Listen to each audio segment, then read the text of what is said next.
Hello, everyone. This is your host, Taylor Conifani for the Pink Beignet. I'd like to welcome you all. Check out my channel. I am on Apple Podcasts, Google, Spotify. It is the Pink Beignet. Yes. Hey, I'm a Louisiana girl living in Houston, and I love it. So, what are we chatting about today? So, we know the climate is just rough right now. We've got war in Ukraine with Russia just invading Ukraine. We've got local politics just turning upside down. We've got critical race theory. We've got, oh my goodness, we've got books that are being banned out of schools. And then we've got elections. We've got mayoral elections coming up. We've got just all kinds of things with politics happening today. And don't mention the gas prices. Oh my goodness. And then we've got food prices and shipments and logistics. Everything is just topsy-turvy due to the pandemic after we had 2020. That was a really tough time. And now we are knee deep into 2022 and we are still rolling with the punches. I tell you, we've got a lot to talk about here on the Pink Beignet. So the first of all, I'd like to say again, welcome to my podcast. You can also find me on YouTube as well as Facebook, Instagram, and maybe even TikTok every now and then. I like to have fun. So we are talking today. We're going to chat a little bit about, of course, our purpose. I always segue into our purpose. What is our purpose? How do we discover our purpose?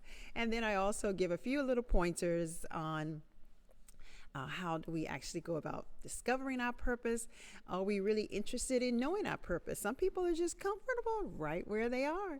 And so you never know. So for my show, I just love to dive in and delve in and just tap on different topics regardless. So here we go. So today I would first like to say about our time. Our time is so valuable. Our time is just, whatever you do, never let someone waste your time. We can't get it back. I always say that's my number one just go to is time. Take care of your time, manage your time, and never let anyone waste your time. We never know how much time we have. And the second thing is capturing every thought. Again, we talked about that in the first episode of how do we catch our thoughts, make sure we're not just running wild and we are not discouraging ourselves or self-sabotaging. And so we just want to make sure that we're on point with that. And number 3 is the power of no. Saying no. The power of no.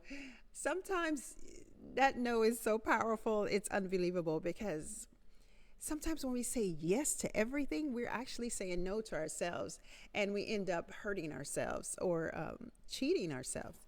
So that's number 4, is saying no, the power of no. Number 5 is our patterns. What patterns or behaviors or habits that we probably need to work on? We probably need to just sit back and just say, okay, what am I doing, or what are people noticing about me or my personality or whatever that's causing discord, that's causing issues? Again, number 5 is our patterns. Number 6 is others' opinions. Don't bother with that. That's all I've got to say about that. And number 7 is, of course, swinging back to our purpose, discovering our purpose. So I have a short story here. So I was riding along with a friend of mine, and she's a white person. And so we were, just enjoying our ride. We had a trip to do, and she asked me, some questions about race and what words that are appropriate and how do you relate, and I was really open to it. I'm very open to questions that anyone has about me or my race or whatever it is. So we were talking, and she's asking different questions, and she was like, "Well, I don't understand about why they are saying, or why President Biden is saying that they are going to select a black Supreme Court justice, female, versus just a female or a woman Supreme." And I had to explain to her that, as she knows, and I'm well aware of, America was founded on certain principles that did not include African Americans at all. So, because that arena has no African American female in that seat, it's important that he actually does say black or African American woman versus just woman. We already have women there. We already have Hispanics there. We already have men there. We have African American men there. We have Caucasian men there. But we do not have the representation of a black woman there. And she was like, I never thought about it like that. I say, well, that's why it's wonderful that you ask questions. And it's also wonderful that people are willing to answer those questions. I'm just one of those people that's willing to answer questions.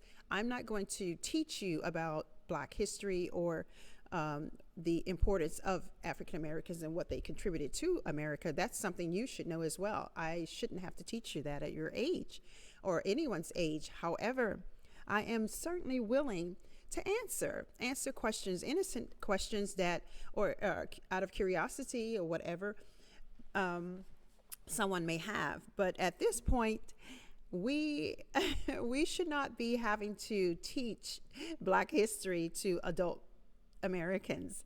This is something that we are part of history.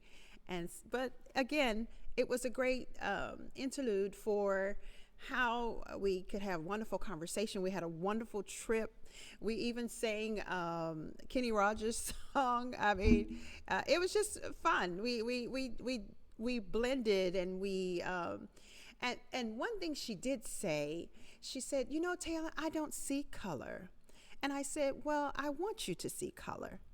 And I said, because what's happening is your good spirit wants to be inclusive, but because of the upbringing that most Americans had or have, that does in fact teach racism, prejudice, and these things, even though in your spirit, in your conscious mind, you want to be inclusive, you don't want to see color. But if you were raised by people that did in fact see color, then that's still a part of you. You may not address it, and you may have suppressed it, which is absolutely your prerogative. But at the same time, it's still there because that was your culture. That was what you grew up in. Although you know differently now, and you behave and you act accordingly now to more of an inclusive, fair is fair, all people are created equal, that mentality, you may have that now, but as a child, that may not have been your culture. So what you learned as a child is still a part of you. But I do appreciate that you actually said that you don't want to see color, but I implore you to actually see color, see who people really are, see a Hispanic person for who they are and celebrate their culture. See me for who I am and celebrate my culture. I want people to see the color. Yes, to just say I don't want to see color, or I don't see color, it's sort of disingenuous, because then you are deleting and you are diminishing who that person is, because that person is of color. So yes, you want to celebrate. You want to celebrate someone's color and their race and their heritage, whether there's their religion or culture, whatever it is. You want to celebrate them. So no, I told her, I said, no, please see my color, but don't be prejudiced against my color. Well, I think that's more of a topic that we are going to delve in even more this year. Race is it's never a topic that's swept under the rug, because America is a huge, diverse country, and I think it should be talked about in every aspect and celebrated. The more you talk about it, the more that it's engaged. So I enjoy it. So I think it's fantastic that we celebrate it and that we celebrate everyone here in America. So I want to tell you thank you. This is Taylor Conafani with the Pink Beignet, and you have a great day. Don't forget to subscribe. Go to Spotify, Google Pod, as well as Apple Podcast, and any subscription that you apply, I should be there. Take care. Have a good one. Bye-bye.